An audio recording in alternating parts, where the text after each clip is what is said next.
Hello, everybody, and happy Wednesday. Hope everyone's doing well. I believe I'm taping this on the morning of the evening you'll be seeing it, and it's chilly. Fall, if not winter, has come. 27 degrees out this morning here in Cookeville. Anyway, I hope everyone is doing well. If you have your Bibles, if you want to open up to the book of Jeremiah, chapter 29, Jeremiah 29. Just a little bit of brief history here. We know that the Jews were allowed to be taken over by the Babylonians, and many of them were left in Israel, but there was a large group of them that were taking into Babylon.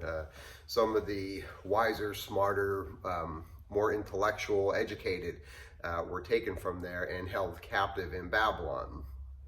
And a small group of those would be Daniel, Meshach, Rashach, and Abednego. But there were others as well.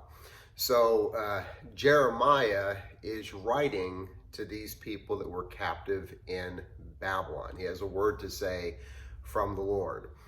I think there are comparisons because I've said this before, even though we have not been taken into exile, we have been exiled by our country, our own homeland, a place where has followed a traditional Christian value, has abandoned that, and here we are kind of made to be the minority opinion. Actually, we're probably the majority opinion, but we're made to feel like we're the minority opinion.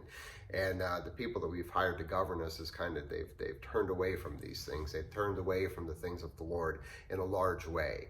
So I think it's similar in that respect. So I wouldn't consider this to be a prophetic message to us, but I think it's certainly worth looking and seeing what was said at that time and perhaps draw some comparisons. So here we go. In Jeremiah 29, starting in verse 1. This is the text of the letter that the prophet Jeremiah sent from Jerusalem to the surviving elders among the exiles, to the priests, the prophets, and all other people Nebuchadnezzar had carried into exile from Jerusalem to Babylon. Okay, so that's kind of just reiterating just what I had said. I'm going to skip down to verse 4. This is what the Lord Almighty, the God of Israel, says to all those I carried into exile from Jerusalem to Babylon. Now, first of all, I'm reading from the New International Version, and I looked at the other version, very, very similar, almost the same. But it's interesting to point out that the Lord here says that he says to all the people that I carried into exile. The Lord takes full responsibility for this. It wasn't like, oh my gosh, I had no idea these Babylonians were so strong, and oh, what am I going to do to get you out of it? No, this was all, he allowed these things in order to teach, to discipline Israel. So he says that I carried these exiles from Jerusalem to Babylon. Verse 5. So this is the instruction he's going to give. Verse 5 says, build houses and settle down, plant gardens, and eat what they produce. So, in other words, he's saying, settle in, build houses, plant gardens, eat what these gardens produce, live life, carry on like you would in Jerusalem. Because these people felt like, oh my gosh, this is it. What am I going to do now? This government is godless. It's strange to me. I'm not going to be able to function here. Maybe they just feel like I'm just going to sit back and not do anything. But the Lord tells them, settle in, just carry on and live life. Not that they're not to seek the Lord diligently. If they were doing that, they wouldn't have been in this mess. Not that they wouldn't make reasonable steps to prepare in case something bad happened, of course.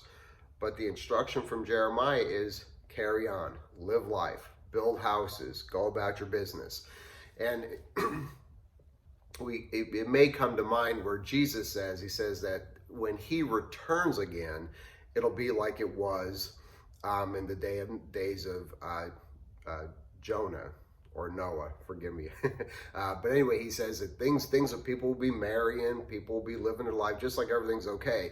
And that's true. When the Lord returns, he's probably going to find us just acting and behaving. Not that we're not anticipating him and living our life for him, but there's going to be business as usual going on. Verse number 6, marry and have sons and daughters. Find wives for your sons and give your daughters in marriage, so that they too may have sons and daughters. Increase in numbers there, do not decrease. I know I've heard the comment many times, I don't even want to have a baby in this day and age. How could I expect them to live in such a horrible place? And again, the tendency is to lock up and withdraw and shut down. And the instruction is not to do that. Live, prosper, keep having kids. Don't let your numbers dwindle into nothing. Keep producing, increase. Be that example and that light that you've been intended to be. Verse 7, also seek the peace and prosperity of the city which I have carried you into exile. Pray to the Lord for it, because if it prospers, you will prosper. Yes, this is what the Lord Almighty, the God of Israel, says. So he's saying, seek the peace of this place. In other words, do what you can to help it to be at peace and to prosper, and pray for the prosperity, simply because the better Babylon does, the better you do. And we're told to pray for our officials as well. We want our areas to prosper. That's okay. Not to grow in sin, not to have horrible legislation that does bad things to many people, but we want them to prosper. And that's okay, because the better our government, or the better our country does, the better we do as people.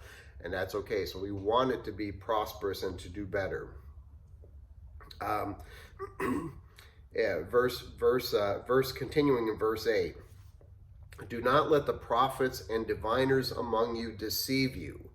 Do not listen to the dreams you encourage them to have. They are prophesying lies to you in my name. I have not sent them, declares the Lord. In the previous chapter, there was a prophet named, I think it was Ananias, and he's telling the people, listen, everything's going to be fine. Give it 2 years, and the Lord's going to take you all back into Jerusalem.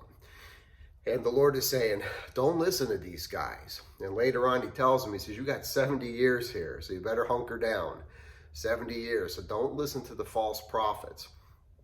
And we have that now. There's always someone saying, oh, it's going to be okay. And maybe it is. I don't know what's going to happen. There's always people, oh, Trump is going to come, all these different kind of things. But it's interesting the way he puts it out, the way he says, do not listen to the dreams you encourage them to have. Very interesting. That happens a lot, I believe, in these prophetic ministries. The prophet is hearing what the people want to hear and then prophesying that. What a popular message. And it's going on back then, going on today.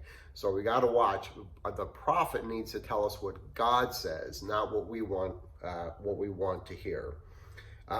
In verse 10, it says, this is what the Lord says, when 70 years are completed for Babylon, I will come and fulfill my good promise to bring you back to this place. And here's verse 11. This is the common one. For I know the plans I have for you, declares the Lord, plans to prosper you and not to harm you, plans to give you hope and a future. So we like that verse. It's quoted a lot, but this is the scenario, the time frame that it's in, a people in exile. And the Lord's promise is, I'm going to bring you back.